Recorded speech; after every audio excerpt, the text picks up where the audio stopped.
vamos a hablar un poco de mi experiencia pasando de una empresa grande, que era el BBVA, a una startup que me cambió en febrero y me cambié a trabajar solo, en la parte de front, ¿vale?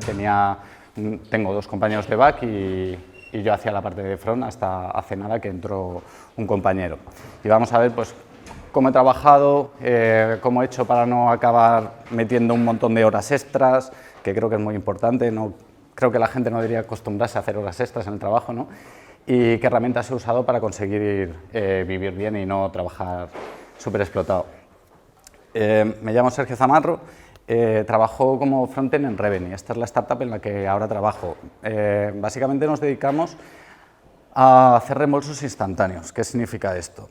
Esto, al igual que cuando vosotros compráis algo en un e-commerce y pagáis por adelantado, ¿no? Hasta que os llega el producto, a menos que sea algo digital y así. A la hora de devolver el producto, cuando decís, bueno, me he equivocado de talla o no me gusta, lo quiero devolver. En España tienen de forma legal entre 10 y 14 días para devolveros la pasta. Esto, bueno, la idea es que la pasta se dé instantáneamente. Es decir, tú te metes al portal de devoluciones, rellenas lo que tengas que rellenar, el motivo del cambio, lo que sea, y a los 10 segundos te llega el dinero. Entonces estamos haciendo eso para devolver también la confianza al comprador, igual que él puso la pasta por adelantado, pues que ahora que lo quiere devolver, le den la pasta y luego él envíe el producto, ¿vale? Se trata de eso. Luego, esta es India, es mi perra y tengo por obligación poner una foto siempre de ella, pero estamos en un bar en Vigo, ahora vivo en Vigo, aunque soy de Madrid, no soy de Guadalajara, es verdad que nací en Madrid, pero soy de Guadalajara. Y estamos en un bar de Vigo y bueno, estaba tomando un licor casi que me parecía como una imagen muy apropiada para poner. El bar es súper guay, está en Vigo. ¿Cómo se llamaba? La Espada. Eso es. Por si queréis, si lo pasáis por ahí algún día. Hice unas preguntas hace unos días en Twitter sobre ciertas cosas, ¿vale? La primera era, ¿te cambiarías a una startup que te gusta? Pero cuando digo te gusta o que te mola, digo las condiciones, digo el salario, digo el producto, ¿vale? Pero vas a estar solo durante X tiempo. ¿Cuántos de aquí lo haríais? Si podéis levantar la mano. ¿Pero porque estéis quemados o porque de verdad os molaría? Vale. Es cierto que es una decisión un poco arriesgada, ¿no? Y más en el contexto macroeconómico que nos movemos, ¿no? Ahora irte a una startup pues puede ser que sea un paso arriesgado, ¿no? Pero también es cierto que bueno, hay veces que mola. En mi caso lo que pasó es que me llamó un colega y siempre le había dicho que no y alguna vez le tenía que decir que sí, ¿no? Y pasó eso, pero yo entiendo que, bueno, al final también hubo un montón de gente que dijo que sí. Y también es otro rollo, una startup comparada con una empresa grande, y bueno. Luego, de lo que quiero hablar, lo primero es la gestión del cambio, el por qué hacer esto, ¿no? Y cómo lo llevé yo, ¿no? Al final, un cambio de trabajo, en mi caso, yo estaba dejando pues, una seguridad muy grande, ¿no? Como puede ser trabajar en un banco grande, donde ya conocía todo, llevaba, si no me equivoco, 5 años y medio o algo así. Y conocía a todos los compañeros, el producto que montábamos, nosotros, o sea, cuando yo empecé ese producto no éramos ni parte del BBVA, sino que el BBVA adquirió esa empresa y pasamos a estar bajo su paraguas. Y me encantaba todo. El problema de esto es que tenía desmotivación laboral a la hora de hacer cosas. Puede ser que no satisfacía mis necesidades de hacer cosas, que creo que es muy importante. Sí que es verdad que luego por yo qué sé, por cómo soy que me meto en saraos, pues como esto, venir a dar una charla, pues al final he hecho un montón de cosas. Me hice, yo qué sé, 2 cursos de hacking ético, algunas cosas de estas que voy a contar dentro del radio laboral, pero eso ya prescrito, ya no cuenta. Y monté un curso de Riad por mi cuenta, 2 cursos de hacking ético, una aplicación para encontrar pues los sitios más interesantes con tu perro, ¿no? Tengo a India, que la habéis visto antes, pues podías encontrar playas, bares guays, papeleras con bolsitas de perro, etc. Y bueno, sí que eso me ayudaba un poco a decir, joder, termino de currar y digo, no he hecho nada en todo el día, ¿no? Para mí eso, no sé, era una sensación que me iba comiendo por dentro. Y nada, me llamó mi amigo y me dijo, oye, mira, pasa esto, hay una empresa que tal, y lo único que pues es una startup y vas a estar solo de front pues al principio, durante unos meses. Fueron seis meses, algo así, estando picando solo, y dije, bueno, pues ¿por qué no? Hemos venido a jugar, ¿no? Al final te la juegas un poco, dejas toda esa seguridad ahí aparcada y dices, bueno, malo será, ¿no? que esto se vaya al garete tan pronto. Y al final era un proyecto en el que, joder, yo creo que tiene futuro y que creo que lo vamos a petar, estoy convencido de ello. Y luego la siguiente pregunta es si estás listo para ponerte a desarrollar y llevar una parte tú solo y empezarla de cero, picar la primera línea tú y ver cómo lo organizas. En mi caso fue fácil de responder porque llevo, no sé, supongo que igual es algo peculiar, igual me equivoco, igual le pasa a mucha gente, pero desde que empecé a currar siempre me ha pasado esto. Es una putada el primer trabajo que encuentras, que te pase que estás currando solo en una parte de front o de back o lo que sea, es una putada, ¿no? Al final, joder, todo el mundo necesita ayuda al principio, vas estresado, no entiendes nada y es normal. Y luego sí que es cierto que en el BBVA había un equipo de front, pero había 4 productos. Entonces éramos 4 y cada uno estaba en un equipo, en un producto. Y bueno, no es lo mismo. No es lo mismo que estar en un equipo, que tienes 3, 2, los que sean de front, que puedes compartir cosas, que te entienden, que estás contando cosas de tu producto, ¿no? Y entonces pues dije de una y me cambié. Entonces empecé a trabajar ahí y dije, joder, ¿cómo empiezo a trabajar solo, ¿no? Pues de esto va la charla, vamos a ver qué cosas yo creo que son súper importantes para currar solo, qué herramientas me han ayudado y cómo podemos ir rápido, consejitos y demás, ¿no? Una de las preguntas que hice en Twitter es si tienes test en el proyecto. ¿Alguien se cree ese porcentaje? O sea, no es por mal meter, pero joder, yo dando clases de Real sobre todo, hay una parte que teníamos de test y siempre preguntaba, oye, ¿tenéis test en el proyecto? Y joder, me han dado excusas de todo tipo, me han dado, no, es que no da tiempo, no, es que vamos siempre apurados, no, es que no se estima con el peso de la tarea. Y la que más me flipo es, no me dejan hacer test, es en plan, joder, haces un test, estás despedido, bro. Era increíble, ¿no? Y bueno, yo creo que esto es súper importante, sí, hacer test. Si ya el trabajo en equipo tienes que hacer test y te ayuda muchísimo, cuando estás solo más. ¿Por qué? Porque no hay gente para probar las cosas, solo va a haber 2 ojos que son tuyos y seguramente no veas los errores. Cuando tengas un montón de test, vas a ver los errores muy rápido y demás. Yo soy bastante psicópata con esto porque al final, no sé, no me quedo tranquilo subiendo algo que no tiene test y que no se ha probado, por lo menos de una manera automatizada. Y creo que debería ser, no lo de psicópata, sino la idea de debería ser que todos tuviésemos test. Aquí, pues, o sea, lo que quiero representar, y porque me gusta mucho la palabra seito, me parece preciosa, pues es que hagáis test de verdad, ¿vale? Y os va a ayudar mucho. Yo el otro día los conté por saber cuántos tenía, se dividen en varias aplicaciones, eso sí, en 3, y había como unos 645 o algo así. Más los test end-to-end, lleva trabajo, pero al final me ha permitido como vivir muy tranquilo y que si algo peta yo me entero al segundo. Hay otra cosa que es el coverage. El coverage básicamente es una ayuda para los tests. ¿De qué nos vale esto? Esto lo que nos va a indicar es por cuántas líneas de nuestro código pasan los tests. Esto no hay que obsesionarse, no hay que ir a por el 100% ni a por... Esto está sacado de Google, o sea, por privacidad y demás no hay ningún dato nuestro del proyecto, pero no hay que ir a por un 96, o sea, eso es exagerado y es muy difícil de conseguir. Normalmente se habla de un mínimo de un 80%, ¿vale? Porque al final hay partes de tu aplicación que igual usas librerías externas, o utilizas, yo qué sé, conectores para no sé qué, eso ya está testeado, no tienes que testearlo tú, ¿vale? Y bueno, al final se quedan líneas, ¿vale? Pero más o menos un 80% está guay. Esto además, si lo juntamos con GitHub Actions o con el CI que tengáis y le ponéis un threshold de 80%.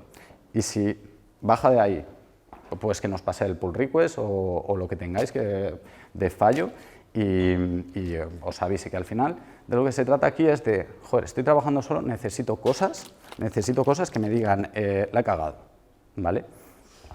Y esta es una de ellas.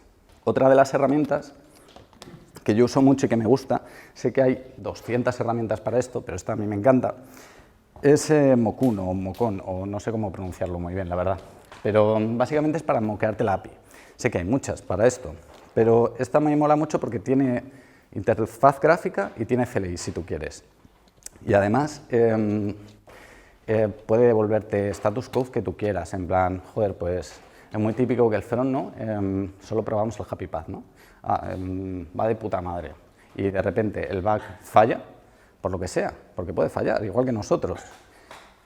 Y el front se queda en blanco, o se queda así, pensando, y no tiene mucho sentido, ¿no? ¿Por qué es esto? Pues porque al final hemos probado el happy path. ¿Cómo podemos probar que la API nos devuelve un 400, un 401, un 403? Pues al final con esto es muy fácil, le dices, va, devuélveme un 403. Le puedes decir, quiero que, por ejemplo, si te envío, imaginaos un formulario de email, bueno, un login, ¿no? Que tienes que enviar un email y una password. Pues imaginaos que le podéis decir, si yo te mando en el body de este post test@test.com, tú me tienes que dar un 401 o lo que sea, un 404, lo que sea. Y eso está guay porque lo puedes probar de manera parametrizada. Esto yo lo junté con los test end-to-end para tener un Cypress que apunte hacia el front, que ese front apunte hacia una API moqueada. Sé que esto no es lo ideal, sé que en los test end-to-end debería probar toda una funcionalidad junto con el back, pero es muy difícil. Luego hablaremos de esto, que también hay una diapo de test end-to-end. Luego hay otra cosa muy interesante que son los pre-commits, ¿vale? ¿Qué es esto? Esto es acciones que se ejecutan cuando tú haces git commit -m y el mensaje, pues se ejecuta algo, ¿vale? ¿De qué nos vale esto? Pues para volvernos a asegurar de que no la cagamos, para volver a tirar los tests, para volver a tirar un linter que tengamos nosotros, para volver a tirar Prettier o el formateador de estilos de código que tengamos. Para esto hay varias herramientas, incluso hay genéricas. Cuando digo genérico, digo que sirven para todos los lenguajes, que va a nivel de sistema, ¿vale? No a nivel de proyecto. En nuestro caso utilizamos Husky, que es más para proyectos JS, supongo que muchos lo conoceréis. Y nada, va como un tiro. Entonces lo que hacemos ahí, cuando hacemos un commit antes de subirlo, volvemos a lanzar los tests, el linter y prettier y nos aseguramos otra vez de que todo está pasando, ¿vale? Luego vienen los test end-to-end. El 54,5% en Twitter contestó que no tenía test end-to-end. Esto yo lo entiendo, porque al final es muy normal, incluso yo esperaba que fuese más alto el porcentaje. Es muy normal no tener un entorno de test, que no un entorno de desarrollo. Hablo de un entorno de test de QA. Es decir, este entorno solo vale para que se automaticen las cosas y se lance contra aquí, y es un entorno que se queda limpio cada vez que acaban los test end-to-end, o para pruebas de carga. De ese tipo de entorno os hablo, no de un entorno de desarrollo. ¿Por qué? ¿Por qué es complicado? Pues porque al final con los test end-to-end hay veces que no puedes borrar datos. Imaginaos un típico listado de usuarios, ¿no? Y puedes crear y haces un test de, venga, creo el usuario, tal, relleno los campos, le doy a aplicar, se guarda, guay, y compruebas de que se ha añadido y que está ahí. Pero no lo puedes borrar. Después, cuando vuelvas a lanzar el test, se te va quedando toda la mierda en la base de datos de todo lo que va soltando los test end-to-end. Entonces, es bastante complicado y es bastante jaleo llegar a tener unos test end-to-end bien, y en una startup que somos 3 picando, pues como entenderéis, no teníamos nosotros esto. Entonces, ¿qué hice? Porque yo tenía un problema que era el siguiente. Nuestro proceso de devolución tiene muchas variantes, ¿vale? Básicamente tiene devoluciones y tiene cambios. Dentro de las devoluciones y cambios puede ser que el usuario sea recurrente o que no sea recurrente, porque ya está registrado o lo que sea. Dentro de una devolución puede ser instantáneo, puede ser a tu método de pago original. El cambio puede ser por una variante o puede ser por otro producto totalmente distinto. Si yo tengo que probar cada vez que cambio algo en el código que ninguna parte del flujo se ha roto, de esas 8 variantes me muero, no tengo el tiempo para ello. Y de esto se trata. Había un profesor que yo tengo grabada esa frase aquí y decía que hasta para ser vago hay que ser listo. Entonces, ¿qué hice? Dije, vale, no tengo un entorno de test, pero joder, tengo ya moqueada toda la API con la herramienta esta. ¿Por qué no me lo monto yo como si fuera el back y por lo menos me aseguro de que el front no falla, de que el flujo está bien? Que puede ser que haya algún caso esquina, casos esquina siempre va a haber, pero me aseguro de que por lo menos lo más básico, y si el back tiene que responder como tiene que responder, por lo menos el front va a ir. Luego ya sea, pues, no, es que no has tenido en cuenta que el front aquí te podía devolver, yo qué sé, me lo invento, ¿no? Y tener esos casos que no has comprobado, pero si todo funciona correctamente, por lo menos tienes algo que te lo prueba. Y además, que es de forma automatizada, que no tengo que crearme yo un pedido y ponerme a hacer las 8 variantes. Entonces, te reduce el estrés, ¿no? Para esto uses Cypress. Sé que hay un montón de herramientas, como Cypress, rollo Playwright, creo que es como la más nueva, y así viejas, Tescafé, Selenium. Llegué a usar Protractor en Angular 1.x hace un montón de años. Y bueno, Cypress era la que yo tenía más experiencia con ella y la verdad es que me gusta mucho tanto la herramienta como la comunidad, así que es la que usamos a día de hoy. Luego vienen los GitHub Actions. ¿Qué es esto? Esto básicamente es un CI, pero en GitHub. ¿No? ¿Lo usáis mucho? ¿Quién usa aquí GitHub Actions? ¿Y los demás Jenkins? ¿O qué usáis? ¿Y quién no tiene? Bueno, es que sería señalar, entonces no mola. Es decir, ¿quién no tiene nada? No, básicamente hay que tener un CI o algo donde correr las cosas de manera automatizada, ¿vale? Que cuando tú pongas un pull request te vuelva a lanzar los tests, te vuelva a lanzar el linter. En mi caso me lanzaba los tests end-to-end, esto era un poco tedioso porque lo que tardaba en local, que en local los tests end-to-end te puede tardar, yo qué sé, 2 minutos, pues imagínate en una máquina de GitHub Actions, pues tardaba como 10. Un poco desesperante, pero bueno. Lanzar otra vez el coverage y que te vuelva a pasar todos esos checks. Y si alguno de los checks no se cumple, no se mergea, pero bajo ningún concepto. Y es tan fácil como eso, no hay que hacer nada, venga, ya arreglo los tests luego, no. Los arreglas ahora y cuando pasen los tests lo mergeas. Y no pasa nada. Al final es la forma de trabajar buena para que tú no estés estresado, que tu código no esté petado de bugs. Y ya está. Y es como el último paso, porque teníamos pre-commits. Podemos lanzar los tests en local si queremos. Pero este es otro paso más, justo antes de mergear nuestro código hacia la rama principal que nosotros tengamos, ¿vale? Que después de eso también hablaremos luego. Luego pregunté si teníamos, cuánta gente tenía una librería de componentes propia. Esto igual es más específico de front, pero esto es un poquito más específico de front, no tanto de back, pero también podría ser que tuvieses algún tipo de librería en back.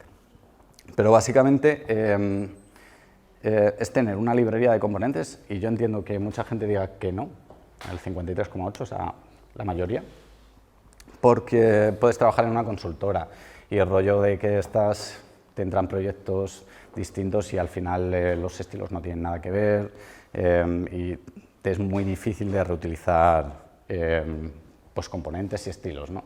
Sí que podrías reutilizar cierta lógica, ¿no? Pero bueno. En mi caso sí que utilizo una librería de componentes y me ayudo de Storybook.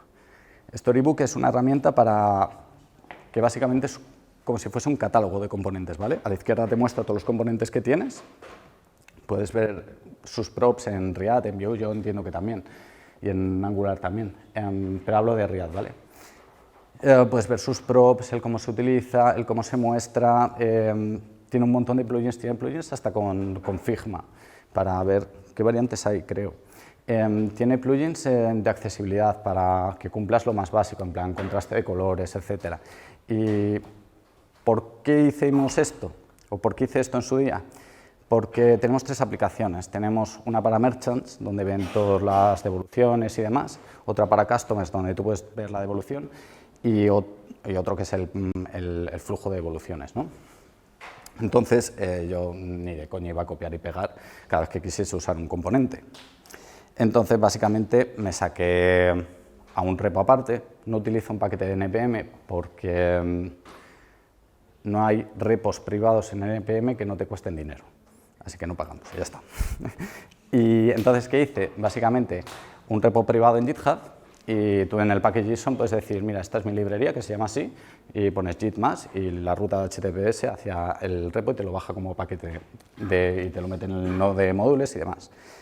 Entonces, hice eso, pero también automaticé las releases, es decir, cada vez que se emerge algo a main, coge la versión del package.json y me saca una release.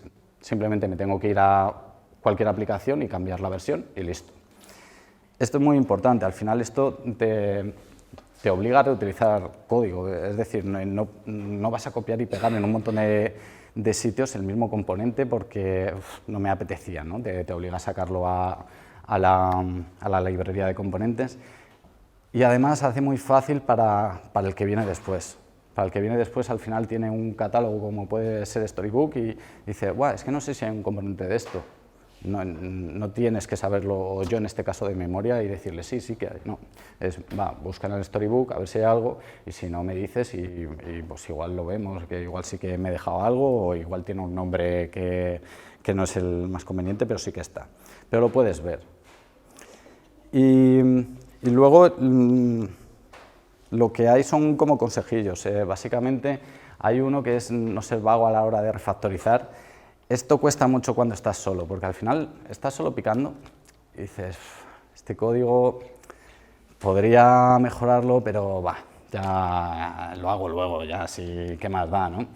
Y no, porque al final se te queda ahí. Y a mí, como os decía, soy medio psicópata y se me queda como un hilillo así en background diciendo, cada vez que lo veo dicen, joder, esto lo tienes que cambiar, esto lo tienes que cambiar. Y al final acabo más estresado. Entonces lo cambio en el momento y ya está. Es cierto que a veces igual no hay tiempo, pero volved, apuntároslo. Yo tengo un Google Drive donde tengo, se llama Mejoras Frontend, y donde tengo las cosas que he dicho, hostia, tengo que acordarme, ahora no puedo por lo que sea, porque es que de verdad que no tengo tiempo, pero tengo que acordarme para, joder, hay semanas y semanas, ¿no?, que tienes más tiempo, ¿no? Y vuelves a ello, te la apuntas ahí y cuando tengas tiempo vuelves a ello. Luego es intentar mover lo máximo a la librería externa, a la librería de componentes que hemos hablado antes. Esto también es por vaguería. Yo por lo menos siempre tengo, o sea, el primer impulso es, qué pereza, ¿no?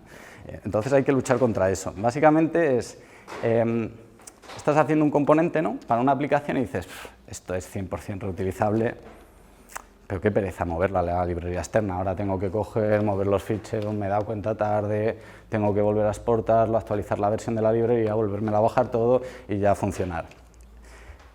Y cuesta, porque te da pereza, porque además estás solo y ¿quién te va a ver, no? Pues no, error. ¿Por qué? Porque luego cuando haya una tarea de que vas a tener que usar ese componente, vas a tardar como 2 segundos en usar ese componente porque ya lo tenías exportado, porque ya hiciste todo el trabajo bien. Entonces, no seamos vagos. Y yo en esto peco muchísimo, porque es como tengo ahí la lucha interior conmigo de, joder, venga, muévelo, cabrón. Y bueno, al final sí que es verdad que te ahorras un montón de tiempo cuando haces las cosas bien desde el principio. Luego la otra es poner pull requests a los compañeros, aunque no sean de front, o aunque tú seas de back y los otros sean de front, y eres tú el que está solo. ¿Por qué? Porque al final, aunque no sean especialistas en digamos, la parte de front o la parte de back, entienden el código, o sea, no son tontos porque sean de back o no son tontos porque sean de front.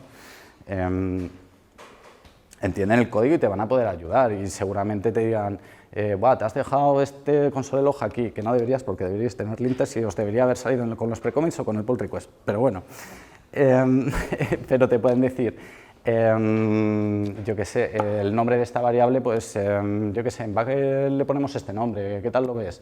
O sea, hay 1000 cosas en las que te pueden ayudar gente que no es de front o de que no es de back, ¿vale?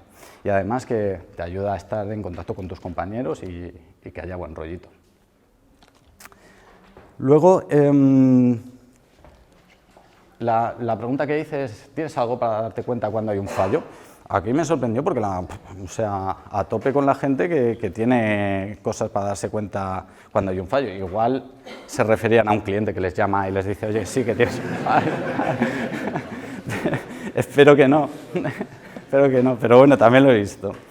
En este caso nosotros, y yo creo que la gran mayoría, usamos Sentry, pero igual la otra herramienta que hay abajo, que es los Rocket, que yo estoy enamorado de esto, es como mi Twitch personal, luego os enseño de qué va, pero estuve como súper viciado a ver cosas de ello. ¿Y Sentry de qué va? Sentry es una plataforma que te gestiona los errores. Tú cuando se produce un error, ¿vale? Pues es muy importante darte cuenta. Lo que no puede pasar es que venga un cliente y te diga, oye, que es que no va, te tienes que darte cuenta tú antes. O sea, las cosas pueden fallar, no hay problema con que fallen, pero tener algo para que nos avise. Entonces, esto lo tenemos junto con Slack, que nos deja los errores en un canal y simplemente pues le damos nosotros a resolver issue o a ignorarla. Cuando la ignoras, pues no te vuelve a aparecer más, porque sí que es verdad que al principio, sobre todo en front, mete mucho ruido porque, por ejemplo, los 400 son culpa de front. O sea, el error 400 no es culpa de back. Que eso, hay gente que dice, no, eso es de back, yo por qué lo voy a... eso es de front, porque es un back request. Y ¿quién ha formado mal la request? El front, ¿no? Entonces, todos los 400, por ejemplo, a veces que no tienen sentido. Por ejemplo, nuestra pantalla principal, digamos, que pones el número de pedido y tu email, ¿no? Pues, si no encuentra el pedido, es un 404. Claro, estar logueando eso cada vez que entra alguien no tiene sentido, entonces lo ignoras y ya está. Y luego le puedes dar a Resolve y básicamente se queda como que lo has resuelto, pero si vuelve a saltar, te vuelve a avisar, ¿vale? También tiene cosas de performance, en plan a nivel de request, de cuánto tarda tal, está bastante bien y no sé hasta qué punto es gratis, o sea, hay un montón de cosas que son gratis, pero no sé hasta qué punto. Y luego está LogRocket, esto es una pasada, o sea, yo cuando lo vi me quedé volado. Básicamente es una herramienta que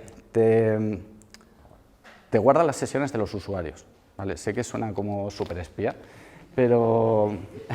y además, básicamente la interfaz es esta, ¿vale? Tú cuando quieres ver una sesión, arriba te aparecen todas las requests que ha hecho el usuario y te lo va marcando como un timeline y a la derecha tenemos la consola donde se van logueando eventos y demás y a la izquierda un vídeo. Yo cuando cuando vi un vídeo dije, no puede ser, o sea, ¿qué están haciendo? Se inicia a través...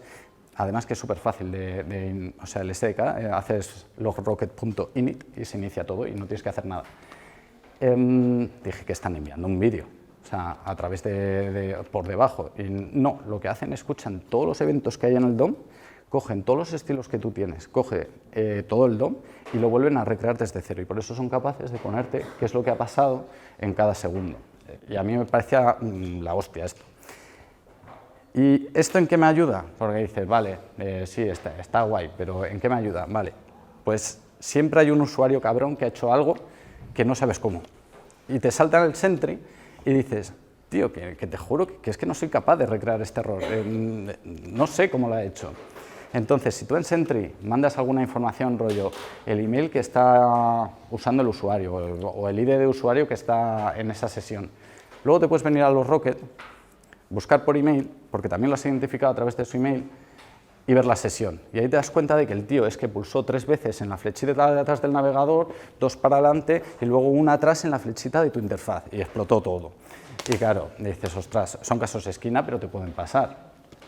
Y nada, también esto tiene mapas de calor. Lo puedes usar para ver cómo se comporta el usuario, por ejemplo, en tu interfaz, y hacer algo de A/B testing, aunque no sería lo mejor usar esto. Que el A/B testing da para otro tema.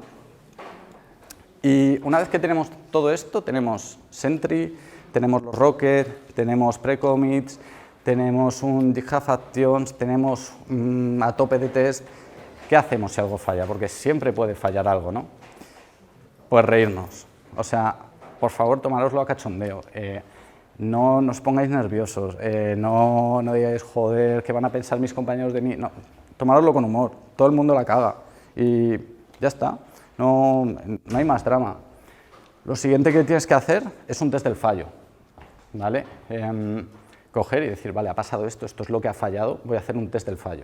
para que esto no vuelva a pasar y te aseguras de que ese fallo ya no va a volver a ocurrir. Luego ya te puedes cagar en todo lo que tú te quieras cagar, y que a eso me refiero con maldecir un poco, que también desahoga, está bien. Y hacer deploys, hacer un deploy de eso y que sea rápido, ¿vale? Eso es importante, que el tiempo de reacción que tengamos ante un fallo, pues yo que sé, que en 15-20 minutos, depende del fallo, ¿no? Pueda estar desplegado en producción y listo. Y luego tener ownership, ¿no? De decir, va, lo arreglo yo, ¿sabes? Lo acabo de ver en Sentry, paro con lo que estoy, lo comiteo y ya está, no pasa nada. Pues son fallos y todo el mundo mete la pata y no pasa nada. Esto soy yo. El de abajo que pone soy imbécil soy yo.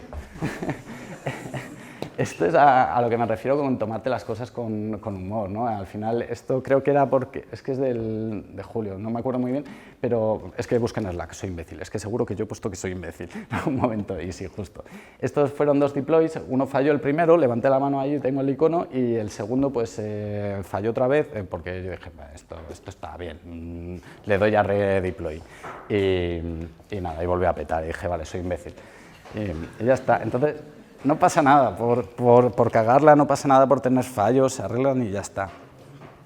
Luego, que me queda poquito ya, ¿cómo ir rápido? ¿Cuántos de aquí trabajáis solo con una rama? Wow, wow. Pero con una rama, o sea, main, que tengáis main, sí, o sea, quiero decir, tienes main, te sacas una rama aparte para hacer tu tarea y la mergeas.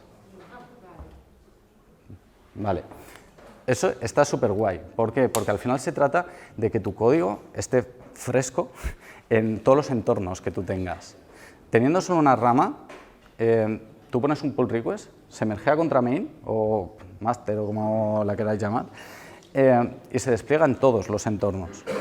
¿Qué permite esto? Que no tengas al final fallos rollo, no, es que en dev pasa pero en producción no, o al revés. ¿Por qué? Porque al final no tienes el mismo código. Y con una rama y para adelante. Si al final tienes todas estas cosas de las que hemos hablado, ya tienes suficientes tests, suficientes checks para que si algo falla, pues ha fallado.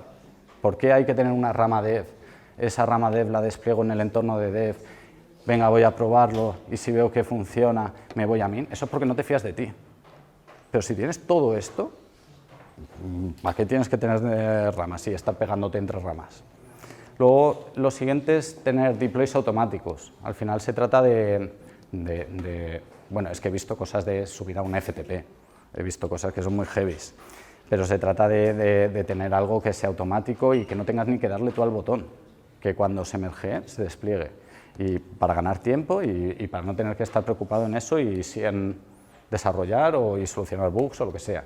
Y tener deploys constantes, esto va muy relacionado con la main branch. Si desplegas 17 veces a producción en un día, está bien, no hay nada malo. Eso no quiere decir que la has cagado o que tienes fallos, no. Eso es que estás sacando funcionalidades o estás arreglando cosas y ya están en producción. Que de lo que se trata es de llegar a producir lo más rápido posible y con la mejor calidad. Y con deploys constantes, pues si tienes una rama solo, pues ala, para adelante con la vida y ya está. Luego hay consejillos que al final es muy fácil que cuando entras solo a un proyecto o en mi caso a una startup a llevar la parte de front, pues tengas pues como demasiada responsabilidad o que te pongas tú demasiada responsabilidad y te creas que eso es tuyo y que todo es tu culpa o que sí, que estás orgulloso, eso es evidente, ¿no? Pero tampoco hay que ser un workaholic, ¿vale? Te puedes quitar o marcar las notificaciones de que sean de esta hora hasta ahora, porque no es agradable estar en un bar aunque al principio puedes decir que no y te puedes engañar a ti mismo y decir, nah, sí, tampoco me molesta. Estás en un bar tomando una cerveza y te llega un error de Sentry, va, lo miro mañana. Pero ya te has sacado de tu estado y se trata de descansar y de no pensar en trabajo, que al final de lo que se trata es de que o de lo que personalmente yo quiero es de ganar tanto dinero para no tener que trabajar, ¿vale? Entonces, yo no quiero estar pendiente del trabajo de las 24 horas, yo me marco el horario y ya está. Si hay algo que peta, te van a llamar, si hay algo que es tan grave que no pueda esperar para mañana, ¿vale? No debes hacerte responsable tú de todo. Y con esto es un poquito de eso, de de decir, va, está bien, hacerte responsable, pero tampoco te flipes, bro. O sea, calma, que no es ni tuya la empresa, y aunque fuera tuya la empresa, tienes que descansar. Es importante, al final, si no, al día siguiente tampoco vas a estar fresco, ¿vale? Y nada, consejillos también de que es mejor tener las cosas hechas que perfectas, sobre todo en un entorno startup, ¿vale? Hay momentos dados que por lo que sea vas a tener que correr, ¿vale? Y igual porque es que o haces esto o este cliente no entra, o haces esto o este cliente se te va. Entonces es mejor decir, vale, mira, voy a hacer la ñapa, la voy a dejar ahí, me lo voy a apuntar, dejamos contento esto y la semana que viene lo metemos en el sprint y vamos ya con la calma. Pero hay veces que es inevitable. Entonces, en esos momentos sí que es mejor hecho que perfecto, ¿vale?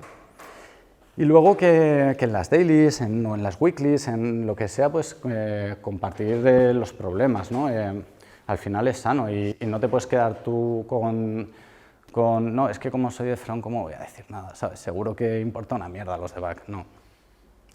Cuenta tus problemas porque al final también les interesa, de hecho te pueden dar algún consejo o dar alguna clave que tú, como estás viciado, sobre todo con la interfaz, no ves las cosas tan claras, sobre todo a nivel de usabilidad, de espacios, yo qué sé, de un montón de cosas. Entonces, es súper sano contarlo y al final pues, te va a ayudar a ti y a todo el equipo en general. Y nada, hasta aquí la charla y espero que os haya gustado y que os haya dado alguna idea y os ayude en lo que sea. Y muchas gracias.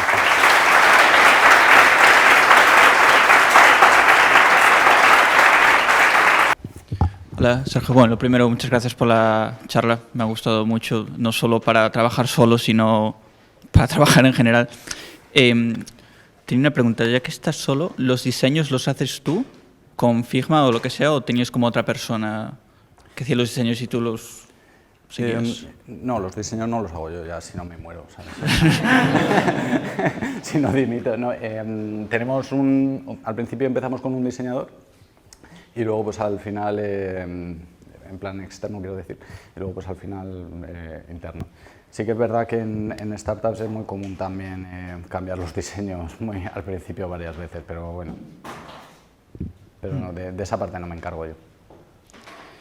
De replicarlas sí, o sea, de maquetar sí, pero quiero decir, la parte de lo que es el diseño en Figma, no tengo ni idea de Figma. Y tenía otra duda. Al estar solo, tú cuando tienes una duda que no sabes cómo se hace X, ¿qué haces? ¿Te vas como hasta Coverflow a Google? ¿Tienes como un foro en el que te puedes apoyar en otra gente? Allí eso, y yo creo que sobre todo para gente junior, debe desarrollar la capacidad de saber cómo buscar el error. Es como, y nos pasaba a todos al principio decir, joder, me pasa esto y no sé cómo buscar. Y en verdad lo tienes en la consola, ¿sabes? Así en rojo, increíble, que si copias y pegas. Es como muy mítico, ¿no? Al principio nos pasa decir, buah, es que esto seguro que solo me pasa a mí, y no, le pasa a todo el mundo. Pues al final, poquitas cosas me he encontrado a lo largo porque te refieres dudas, en plan a nivel de features o de dudas de que me surja algún problema en el código y diga, va, ¿cómo hago esto? Entonces, por ejemplo, que te piden hacer una nueva feature con algo que no se utiliza nunca, no sé, por ejemplo, a lo mejor que utilices Puffnaf o algo para enviar notificaciones, sí. Y es algo que no has tocado en tu vida, no sabes cómo hacerlo y tienes que buscarlo en algún sitio. No, pero al final eso en los planes lo que tienes que hacer es decir, yo nunca he hecho esto y pues necesito más tiempo porque tengo que investigar y igual algún compañero te dice, no te rayes porque esto te lo explico yo y es que no es nada. Entonces, ese tipo de cosas. Y si resulta que tampoco nadie sabe nada en el equipo, pues investigar, al final no te queda otra. Sí, y en relación ante cuando sale algún tema de este que hay cierta incertidumbre,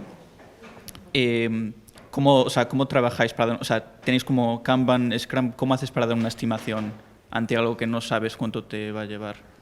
La máxima. Ya está. O sea, si es es que depende de la empresa, de cómo estimes y los valores que le asignes a los números. En nuestro caso es 5 un día, 8, pues le pones un 8. Y que luego resulta que acabas antes, pues genial. Pero no, O sea, ante una incertidumbre no puedes ni siquiera estimar. Entonces, vete a lo máximo. La última duda que tenía, habías comentado que tienes solo la rama de main, ¿sabes? Que entiendo Sí. lo que comentabas, ¿no? Que no hubiera diferencias entre distintos entornos, que el código funciona en develop pero no en master. Esto lo entiendo, pero no te... O sea, porque tú comentabas que al tener todo testeado con CICD, aún así es posible que salgan errores. Entonces, ¿no te preocupa que al desplegar algo no tengas un entorno de prueba antes de pasarlo a producción? ¿Me aseguras tú que por tener un entorno de prueba no van a surgir errores? No, pero es que yo he tenido menos entorno de prueba probable. toda mi vida y no me ha valido para nada. O sea, es muy raro que haya salido un error que no ha salido con los test, porque suelen ser casos esquina. Es que por eso, o sea, si yo me pasaba igual, porque digo, joder, tío, es que jugártela no sé qué, pero eso es porque no confías en tu código, porque no tenías un montón de pruebas que ya te vayan a avisar de esto. Si desconfías es porque algo no estás haciendo bien. Pero si tienes test en tu end, tienes un montón de test, tienes una cobertura de tal, claro que sí que pueden salir casos esquina y claro que sí que puede haber bugs. Pero es muy difícil que por tener algo tan simple como un entorno de dev, te vayas a dar cuenta. Además, ¿qué pasa? Que no lo has probado en local, por ejemplo. Has desplegado en dev directamente, o sea, tu local de repente es dev. No digo tú, o sea, estoy hablando en general. Sí, entiendo. Pues esas eran todas las preguntas que tenía. Muchas gracias por la presentación. Nada, a ti. ¿Alguien más? ¿Alguna más? Hola, buenas. Bueno, gracias en primer lugar por la charla. Yo mi pregunta era, cuando después de todo ese tiempo en BBVA, hace 5 años y tal, hay herramientas que no tienen 5 años. Entonces, ¿cómo fue el proceso de comparar unas alternativas entre, por ejemplo, Storybook, GitHub Action, Jenkins, y si ya estaba puesto en esta, o sea, ya estaba formado antes de entrar en la startup, o tuviste que decirle, oye, dejarme un par de tiempo para que me prepare a trabajar solo, o ya venía formado de estas herramientas y de estas alternativas? Estaba formado, porque al final en BBVA es lo que comentaba, nosotros empezamos como una startup también antes de que lo comprase BBVA. O sea, a los 6 meses de yo entrar ahí lo compró BBVA, pero ¿qué pasa? Que haces producto. Entonces éramos 6 desarrolladores con nuestro product owner y quien se pegaba con el banco era el product owner. Entonces tú ahí ya vas a tu bola. Teníamos nuestro propio Jenkins, luego al final te tienes que pasar a un Jenkins del BBVA, al final te vas moviendo todo allí, ¿no? Pero también tenía un storybook que monté, no sé, test-end-to-end teníamos, entonces al final Sentry tuvimos, luego lo cambiamos por otra movida que tiene el BBVA interna, porque al final, al ser un banco, ¿no? Como que los datos que se vayan fuera es complicado, entonces al final lo que hacen es desarrollar todo este tipo de herramientas internas, pero bueno, pero sí estaba ya formado. Bueno, antes de nada, muchas gracias por la charla. Mi duda es si acostumbras a utilizar TypeScript para tus proyectos. No. Te iba a preguntar por si te ayudaba en algo a agilizar todo el tema del testing, porque hay muchas cosas que ya las puedes tener testeadas o ya puedes presuponer que van a ser así por el mero hecho de utilizar TypeScript. Entonces era simplemente por si te había ayudado en algo y... Claro, si te refieres a cosas de tipos, que puedas tener, exactamente. Claro, sí te ayudaría. Lo que pasa que al final también tienes una capa por encima que también Claro. tienes que mantener, tienes que actualizar. Los pros y contras de... Y a mí no me mola mucho el rollo. Sé que hay gente que es súper defensora de ello. A mí no me mola mucho el rollo de TypeScript porque sufrí en su día CoffeeScript, que igual ni os suena, pero era un mierdón increíble. Sí. Lo que pasa es que JavaScript en esos días era un mierdón más grande que CoffeeScript y tenían una capa por encima para hacerlo guay. ¿Y qué pasaba? Que al final cuando a JavaScript empezó a sacar las features y demás, esto tardaba en actualizarse un montón y no sé, acabé quemado de tener una capa por encima que no era necesaria, ¿sabes? Y ya está. Entonces TypeScript no lo usamos. Sí que lo veo súper guay en el caso de librerías externas, por todo el tipado que te da y la ayuda que te puede dar para que alguien que es desarrollador, que no tiene ni idea de tu librería, la utilice del tirón. Ahí sí que la utilizaría. Vale. Pero bueno, también hay alternativas. Y otro tema, esto bueno, aplica también a trabajo en equipo, etcétera. ¿Sueles crear tus propios arquetipos para partir de ellos cuando tienes que empezar una aplicación similar, pues que tú utilizas las mismas tecnologías o las mismas tecnologías base, de cara a agilizar, pues para comenzar otra herramienta? Mencionabas que trabajabas con tenéis 3 herramientas, ¿no? Pues entre ambas, si sacamos algo en común, pues llevarlo a un arquetipo, no sé si sueles utilizar eso. Sí, o sea, no le hemos dado todavía eso, porque, bueno, algunas saldrán más seguro, no quiero decir que no, pero básicamente tiramos de Create React App y luego sí que tenemos cosas en común que igual eso sí que se podría sacar a algún lado o incluso agilizarlo a través de una CLI. Exacto. Pero es una startup, Ya. O sea, al final, para ese tipo de cosas que las haces 2 veces o una vez al año para crearte, pues no tenemos algo que te cree un scaffolding ahí súper guay, sería la hostia, sí. Vale, nada, muchas gracias. Nada, a ti. Sobre la parte del catálogo de componentes con Storybook, ¿es algo trabajado con la gente de diseño, el determinar cuáles son los componentes que, digamos, van a ser transversales a la aplicación? Eso por un lado. Y luego, por otro lado, me contestas lo que puedas. ¿Cuándo decides que sacas a otro repositorio ese catálogo de componentes? O sea, ¿cuál es el momento en que dices, creo que esto sí que puede ser algo que sea necesario consumirlo, entiendo que en otros productos, ¿no? Vale. Pues para ser totalmente sincero, sí que hay cosas para que en Storybook puedas ver qué diferencias hay con la realidad, entre comillas, ¿no? El componente que se ha desarrollado con lo que hay en Figma. A día de hoy lo hacemos manual totalmente, porque es lo que hay. Y la otra se me ha pirado la olla. Sí, ¿en qué momento? Pues en el momento en el que tuve que crear otra aplicación y tenía que utilizar un componente que ya lo tenía en el otro sitio, y dije, llegó el momento. Vale.